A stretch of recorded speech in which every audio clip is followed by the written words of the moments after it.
Hello students, welcome in the class. Today we are going to learn fifth chapter, modern communication.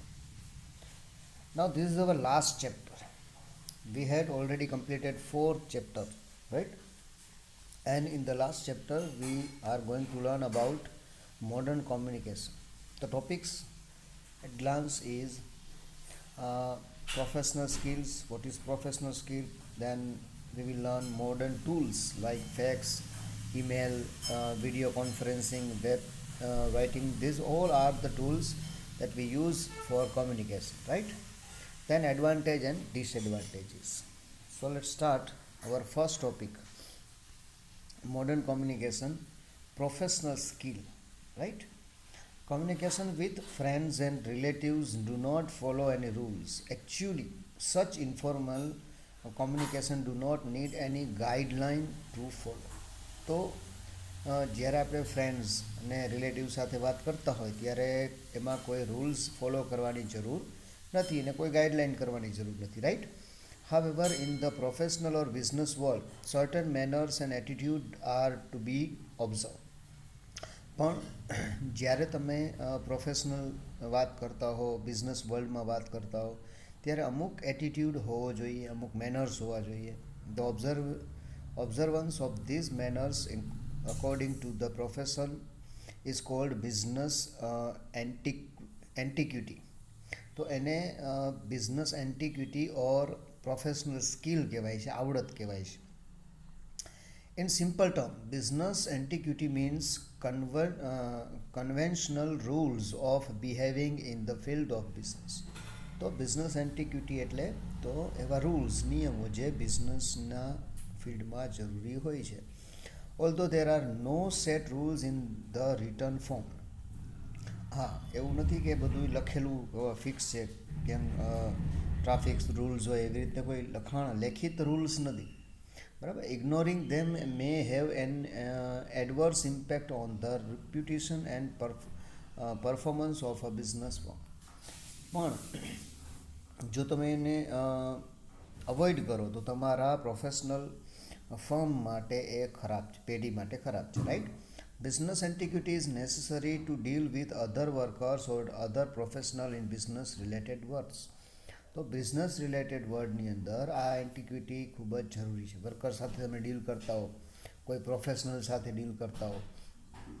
Beside profit of the company it's reputation depend on the manner it received the guest. તો કોઈ પણ company છે એનો profit જો લેવો હોય, કારણ કે પ્રોફિટ માટે કોઈ કામ કરે છે, રાઈટ? તો એના માટે આ બધા રૂલ્સ જરૂરી છે, સ્કિલ જરૂરી છે, પ્રોફેશનલ સ્કિલ જરૂરી છે, રાઈટ? એન્ટિક્વિટી જરૂરી છે. If antiquity is not maintained properly, the professional or the company is considered to be unfriendly. જો એન્ટિક્વિટી બરાબર નિભાવવામાં ન આવે તો એ અનફ્રેન્ડલી જાહેર થઈ જાય છે. Antiquity is important to in business deal and long term the business relation. તો બિઝનેસ ડીલ માટે જરૂરી છે, લાંબા ગાળે બિઝનેસ સંબંધોમાં પણ એ કામ આવે છે. Lack of punctuality, incomplete work, impolite language are violence of rules of antiquity. તો જો પંચ્યુઅલિટીમાં ખામી હોય, કામ અધૂરું રાખી દો, બરાબર, લેંગ્વેજ બરાબર ન વાપરો, તો એનાથી એન્ટિક્વિટીના રૂલ્સ છે એનો ભંગ થાય છે. And official is expected to be very conscious about his or her antiquity during introduction, telephoning, meeting, following are some of the rules of antiquity. તો બહુ જરૂરી છે કે આ એન્ટિક્વિટીનું તમે પાલન કરો. હવે નીચે અમુક રૂલ્સ આપ્યા છે કે જે ખૂબ જ જરૂરી છે એન્ટિક્વિટી માટે, રાઈટ? વર્ક પ્લેસ એન્ટિક્વિટી, જ્યારે તમે કોઈ કામ કરતા હો, વર્ક એ જગ્યાએ કેવા નિયમો હોવા જોઈએ. તો ઇન્ટ્રોડક્શનની વાત કરીએ, સેલ્ફ ઇન્ટ્રોડક્શન, જ્યારે તમે તમારું પોતાનું ઇન્ટ્રોડક્શન આપો છો, right? When two persons meet, it is necessary to introduce yourself to other. Because of shyness, some people hesitate to give their introduction. જો જ્યારે બે વ્યક્તિઓ મળો છો, બરાબર, બિઝનેસ વર્લ્ડમાં નવા, તો હંમેશા સૌથી પહેલાં પોતાનું ઇન્ટ્રોડક્શન આપવું જોઈએ. ઘણી વખત કોઈ શાય કોઈ શરમના કારણે પોતાનું ઇન્ટ્રોડક્શન નથી આપતા. Introduction at the social gathering and at business place as marked difference. તો ઇન્ટ્રોડક્શન તમે આપો એટલે તમે અલગ તરી આવો છો. Business meetings and gathering should have formal beginning. કારણ કે આ બિઝનેસની અંદર ફોર્મલ બિગિનિંગ, શરૂઆત હંમેશા ફોર્મલ થાય છે. One should introduce saying good morning, I am Sudhir Patel, the managing director of the company. If the name of the company is known to both, need to not to mention. તો જ્યારે કોઈ મળે ત્યારે આપણે કહીએ કે hi good morning, I am these right. તો ખબર જ હોય કોઈને કંપનીમાં બેયના એક જ કંપનીના હોય તો કંપનીનું નામ દેવાની જરૂર નથી. બરાબર. Hello sir, I am Ashok Pandit, chairman of the company. તો આવી રીતે ફોર્મલ ઇન્ટ્રોડક્શન આપવાની જરૂર છે. Conversation without giving introductions in polite and without mannerism. તો હંમેશા ઇન્ટ્રોડક્શન આપો ત્યારે તમારું નામ, તમારું ઇન્ટ્રોડક્શન આપો જ્યારે તમે મળો ત્યારે, રાઈટ. ઇન્ટ્રોડ્યુસિંગ અધર, જ્યારે બીજાને કોઈને તમે ઇન્ટ્રોડ્યુસ કરો, બીજા કોઈ ત્રીજી વ્યક્તિને. As introducing yourself is important, it is equally important to introduce other people. It is often found that discussion goes on without being produced. તો જેટલું ઇમ્પોર્ટન્ટ છે કે તમે તમારી જાતને ઇન્ટ્રોડક્શન આપો છો, એવી જ એટલું જ જરૂરી છે તમે બીજાનું પણ ઇન્ટ્રોડક્શન આપો. At business meeting or gathering, introduction is to be given keeping the following in mind. તો આટલી વસ્તુ ધ્યાનમાં રાખવી જોઈએ જ્યારે તમે બીજાનું ઇન્ટ્રોડક્શન આપો. નેમ ઓફ ધ પર્સન, પછી designation of the person, name of the company અને the purpose of the meeting. 4 વસ્તુ છે એને તમારે ધ્યાનમાં રાખી અને ગમે ત્યારે ઇન્ટ્રોડક્શન આપવું જોઈએ. If more than one person is to be introduce, the seniority and designation of the person is taken into consideration for prioritising in the introduction. તો એક કરતાં વધારે વ્યક્તિનું ઇન્ટ્રોડક્શન આપવાનું હોય ત્યારે સિનિયરિટીને ધ્યાનમાં રાખી, જે સિનિયર હોય એને પહેલાં ઇન્ટ્રોડક્શન આપવાનું, રાઈટ. તો આ રીતના ઇન્ટ્રોડક્શન આપવાનું હોય છે. In simple way one can introduce his guest to other saying mister Akash, meet our guest Robert Goldsmith. તો આપણે જનરલી બીજાને ઇન્ટ્રોડક્શન આપતા હોય ત્યારે આવી રીતના કહી શકીએ કે મિસ્ટર કરીને જે કાંઈ પણ વ્યક્તિ છે એનું નામ, and meet our friend, my colleague, જે કાંઈ પણ સંબંધ હોય, right. Then is name. During a conference or meeting, one should introduce the key person with his other details such as his company, position, achievements. Care should be taken into no wrong detail is given. તો meeting હોય બરાબર ત્યારે ખાસ કરીને જે chairperson છે એને ઘણી બધી રીતના એની પોઝિશન છે, એનું અચીવમેન્ટ છે, કંપનીનું નામ છે, એ રીતના એનું ઇન્ટ્રોડક્શન આપવાનું હોય છે. પણ ખાસ ધ્યાન રાખવાનું કે ત્યારે એ વ્યક્તિની અંદર કોઈ પણ ખોટી માહિતી આપણી પાસે ન આવી જાય, right. A few office etiquette are as under. એ સિવાયની પણ છે, જેમ કે be punctual in reaching office and complete task. ઓફિસે સમયસર જવું, ટાસ્ક છે કમ્પ્લીટ કરવું. Keep your cabin or table neat and clean.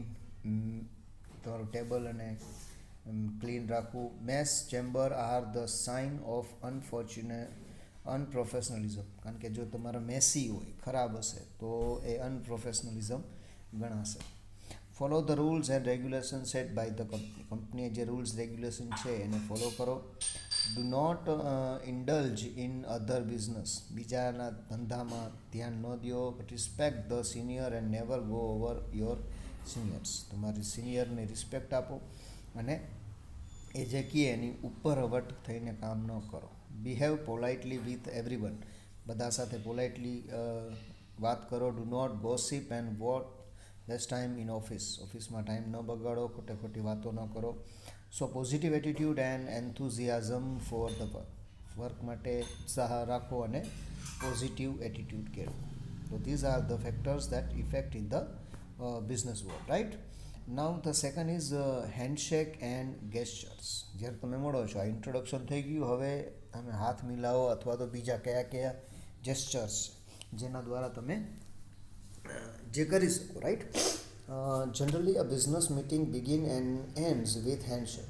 ત્યારે બિઝનેસની અંદર વાત કરીએ તો સરો જ્યારે મળીએ છીએ ત્યારે પણ હાથ મિલાવીએ છીએ અને જાય છે ત્યારે પણ હાથ મિલાવીએ છીએ. One should raise when meeting a person to show respect. તો જ્યારે પણ તમે મળો ત્યારે તરત જ હાથ લાંબો કરો. Eye contact and smiling face are the indication of good gestures. જ્યારે તમે એને હાથ મિલાવો ત્યારે ખાસ યાદ રાખો કે તમારી એની આંખ સામે આંખ હોવી જોઈએ, રાઈટ, પ્લસ સ્માઇલિંગ ફેસ હોવું જોઈએ. Extending your hand and holding the hand of the other person firmly is considered to be close relation or pleasure of meeting. તો તમારો હાથ છે એ સામેથી લાંબો કરો અને હાથ છે એ એકદમ જોરદાર મિલાવો, એનાથી એમ કહી શકાય કે સારા રિલેશનની શરૂઆત થાય છે. At the same time giving loose and shake is considered as lack of interest in the person or meeting. જો ઢીલી ઢપકી રીતે હાથ મિલાવો, રાઈટ, તો એનું રસ નથી એવું લાગે છે, right. Phrases such as nice to meet you, please to meet you, it's been a pleasure meeting you are commonly use during the handshake. જ્યારે હાથ મિલાવો ત્યારે nice to meet you, it's pleasure to meet you, બરાબર, આ બધી વસ્તુ સારી રીતે બોલી શકાય છે. It is non verbal communication showing friendliness. તો આવી બધી નોન વર્બલ વસ્તુઓ છે, બરાબર, કોમ્યુનિકેશનમાં યુઝ કરવાથી ફ્રેન્ડલીનેસ આવે છે. Third point is telephone etiquette. જ્યારે ટેલિફોનમાં વાત કરો ત્યારે શું ધ્યાનમાં રાખવું, તો કે making call. When a person makes call to other person he should be alert about his language and matter to be discussed. જ્યારે ફોન ઉપર વાત કરો ત્યારે તમે અલર્ટ હોવું જોઈએ. પછી તમે કઈ બાબતને ડિસ્કશન કરો છો એનું તમારી પાસે જ્ઞાન હોવું જોઈએ. He should begin with his brief introduction and then should ask his convenience. તો સૌથી પહેલાં પોતાનું ટૂંકું એને પોતાનું ઇન્ટ્રોડક્શન આપવું જોઈએ. પછી એને કહેવું જોઈએ કે may I talk to you now or should I call you later. તરત જ પૂછવું જોઈએ, હું તમારી સાથે અત્યારે વાત કરું અથવા તો તમે કહો તો પછી ફોન કરું. The language should be formal, should talk only related matter is shortest possible way. તો હંમેશા લેંગ્વેજ સારી હોવી જોઈએ અને જે કાંઈ કહેવું છે એ ટૂંકમાં કહેવું જોઈએ. Receiving call. જ્યારે તમે કોલ રિસીવ કરો છો ત્યારે while receiving a call from other one should ask his or her name by asking polite question. તો જ્યારે કોઈ ફોન ઉપર ત્યારે તમે પોલાઇટલી એનું નામ પૂછો. If you are A receptionist you should give your introduction first and then should continue your talking in the following manner. જો રિસેપ્શનિસ્ટ હોય તો એને પોતાનું ઇન્ટ્રોડક્શન આપી અને પછી નીચેના મુદ્દાઓને ધ્યાનમાં રાખીને વાતચીત કરવી જોઈએ. આવી રીતે જો નીચે એક ઉદાહરણ આપ્યું છે, રાઈટ. દાખલા તરીકે, good morning, this is Sameer from Sunlight Computers, how may I help you. સનલાઇટમાંથી બોલું છું અને હું તમારે કઈ રીતે મદદ કરી શકું. તો સામેની વ્યક્તિ કદાચ કહેશે કે I am Ravi Kapoor, may I talk to mister Dikshit please. Mister Dikshit સાથે વાત કરી શકું છું. એટલે રિસેપ્શનિસ્ટ કહેશે may I know who is speaking please. તમે કોણ બોલો છો હું જાણી શકું છું. And so on. During telephonic talk one should follow this tips. તો ટિપ્સ ધ્યાનમાં રાખો, આ રીતના વાત થઈ શકે. જેમ કે listen carefully, do not interrupt the conversation in the middle. વચ્ચેથી કોઈ વાતને કટ ન કરો, એકદમ સાંભળો વ્યવસ્થિત. Keep conversation brief and to the point.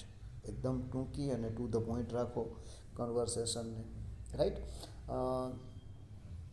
And the conversation with appropriate solution. તો જ્યારે તમે જ્યારે તમે એન્ડ કરો ત્યારે પ્રોપર સેલ્યુટેશન આપો કે તમને મળીને આનંદ થયો, દેટ ઇઝ લાઈક દેટ. અને let the caller hang the phone first, બરાબર. અને જે કોલર છે એને ફોન પહેલાં મૂકવા દો, તમારે નહીં મૂકવાનો. તો these are the tips when receiving the calls. Now fourth is business dining. જ્યારે તમે કોઈ ડિનરમાં જાઓ બિઝનેસ માટે અને ત્યારે શું કરો, તો in business meeting the host ought to offer lunch or dinner to the guest. ઘણી વખત આપણે લંચમાં અથવા ડિનર માટે લઈ જઈએ છીએ.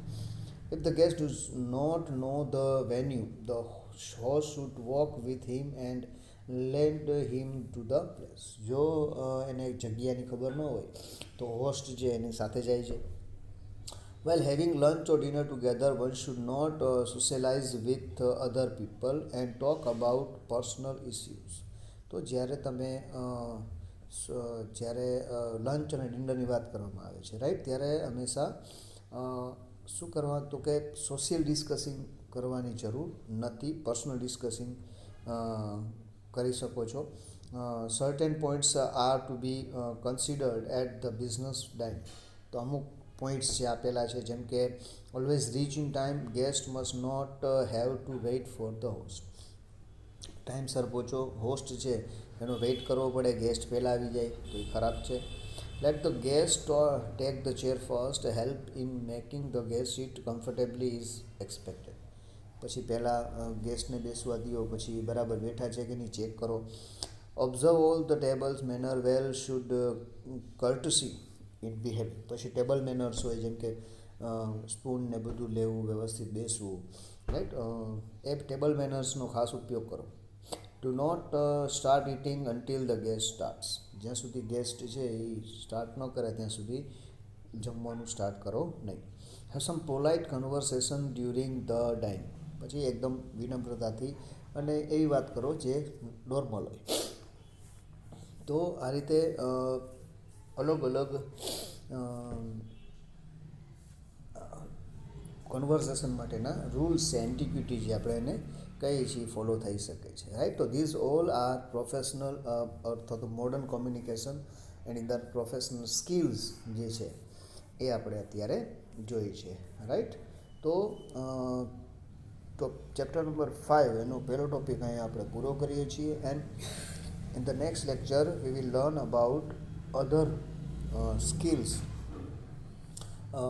of modern communication, right. So see you in the next lecture. Till then, goodbye and thank you.